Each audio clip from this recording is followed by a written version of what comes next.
जय जगन्नाथ शुभ सकाळ आपण मानकर दिनटी शुभमय हेउ मंगलमय हेउ मु देवाशीष पाढ़ी आपण मानकु आमर Shri Gopal Krishna astrological YouTube channel को स्वागत जनाउछि। आज गोटे बहुत रोमांचकर तथ्य उपर आमे माने आलोचना करिबा। मते बहुत गुड़िए दर्शक प्रश्न पचारि जे कंस किपरि शक्तिशाली होइथिला। तेणु आज मु मोर भिडियो रे कंसासुर बा भगवान श्रीकृष्णकर मामू कंस किपरि एते बहुत शक्तिशाली होइथिला बा केउ देवतांकर आशीर्वाद जोगु से शक्तिशाली होइथिला जोथिपाई ताको केही भी हरै पारि नथिले। शेषरे भगवान को धरावतरण करी आसीबाकू पड़िथिला। तेबे चलंतु सेही टॉपिक उपरे आलोचना करिबा।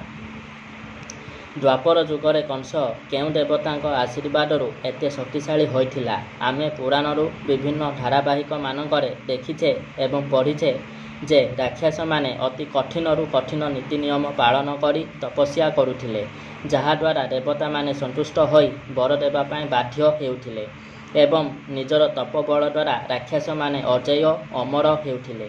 उदाहरण स्वरूप त्रेतया जुगरे राक्षसराज रावण सृष्टिकर्ता वेदपति ब्रह्मांकर उपासना करी शक्तिशाली होइथिला। एहिपरि विभिन्न राक्षस माने भिन्न भिन्न देवतांकर उपासना करी शक्ति अर्जन करुथिले। किंतु कंस केउ देवतांक आराधना करी एते शक्तिशाली होइथिला मनरे प्रश्न आसुछि एवं एही प्रश्नर उत्तर आपण सहजरे पाई पारिबे नाही। भगवानकर आशीर्वादरू मु अनेक गुड़िए धर्मशास्त्र अध्ययन करू करू एही विषय रे जानि पारिथिली एवं अनेक गुड़िए मोर दर्शक मध्य वीडियो माध्यम रे एही प्रश्नर उत्तर देबा पई मते बहुत बार कहिथिले। तेनु एही तथ्य को वीडियो माध्यम रे आपण मानकर पाखरे पहुंचाइबा पई चाहिली। आमे माने भाबुछे जे कंस मथुरार राजा उग्रसेनकर पुओ थिला, किंतु प्रकृत रे कंस उग्रसेनकर पुओ नुह। स्वर्गर जने गंधर्व इंद्रंकर अभिशाप पाई दुर्मिल राक्षस होई जमुना नदी कूल रे रहुथिला एवं ताको अभिशाप मिलिथिला जे से जेतेबेले जने मानवी बा मनुष्य नारी सहित संपर्क स्थापन करी पुत्र प्राप्त करिबो एवं सेही पुत्र द्वारा तार बध हेबो बा हत्या हेबो, तेबे निज पुत्र द्वारा मृत्यु लाभ करिबा परे दुर्मिल राक्षस को मुक्ति मिलिबो एवं तार जे पुत्र जन्म हेबो ताको यक्ष रक्ष किन्नर नाग देव दानव केही परास्त करि पारिबे नाही।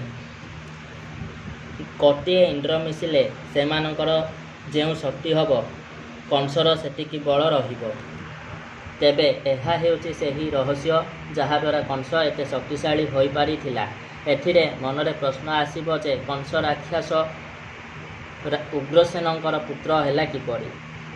आमर शास्त्र अनुसार दिने मथुरार महाराज उग्रसेनकर पाटराणी इंदुमती स्नान करिबाकू जाइथिले।